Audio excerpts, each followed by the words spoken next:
Hi friends, అందరూ ఎలా ఉన్నారు?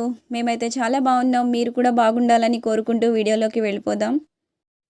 ఈరోజు మన స్పెషల్ వచ్చేసి egg with veg fried rice. మీలో ఎంతమందికి ఇలా వెజ్ ఫ్రైడ్ రైస్ కానీ, ఎగ్తో చేసిన ఫ్రైడ్ రైస్ కానీ, లేక ఇలా రెండు కలగలిపిన ఫ్రైడ్ రైస్ కానీ ఇష్టమో నాకు కామెంట్లో చెప్పండి. నేనైతే ఇలా ఎగ్ విత్ వెజ్ రెండు కలిపి ఫ్రైడ్ రైస్ అయితే చేశాను మా పిల్లల కోసం. పొద్దున్నే ఇలా సింపుల్గా పిల్లలకి లంచ్ బాక్స్లోకి ప్రిపేర్ చేసి పెట్టుకోవచ్చు.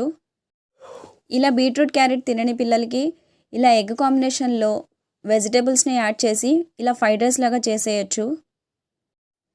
ఇలా చాలా సింపుల్గా egg with veg fried rice అయితే రెడీ అయిపోతుంది. ఈ సింపుల్ ఫ్రైడ్ రైస్ మీకు ఎలా అనిపించిందో నాకు కామెంట్ చేయండి. అలాగే లైక్ చేసి నా ఛానల్ని సబ్స్క్రైబ్ చేసుకోండి. నా వీడియోని పూర్తిగా చూసినందుకు థ్యాంక్ యూ సో మచ్.